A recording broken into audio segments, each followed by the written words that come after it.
Europe. Europe 1. La télé.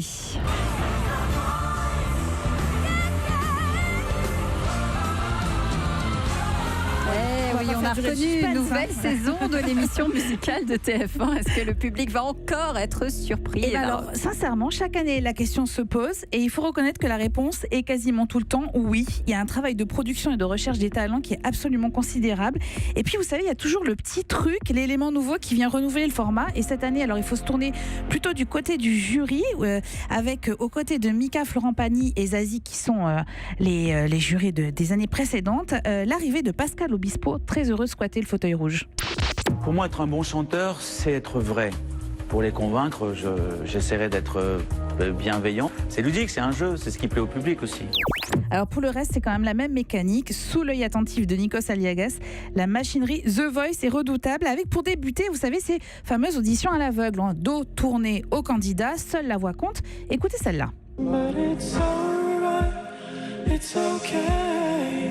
You can look the other way. You can try to understand.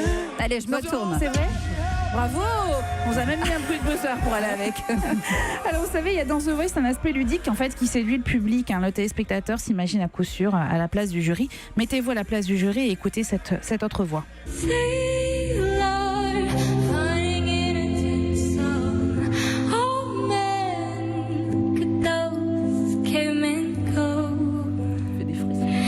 Carole s'est déjà retournée. Ouais, elle a des frissons, Carole. Oui. Vous savez, c'est une des recettes du succès de l'émission qui a réuni en moyenne l'an dernier 6,5 millions de personnes. C'est qu'on s'imagine à la place du jury, évidemment. Et les candidats, ils deviennent quoi après, là, ensuite ? Vous êtes mesquine, Gwendoline.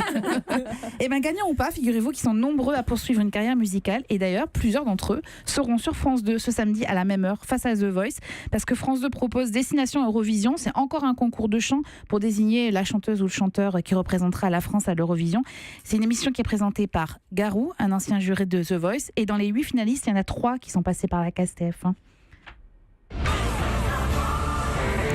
Samedi à 21h sur TF1. Europe. Europe 1.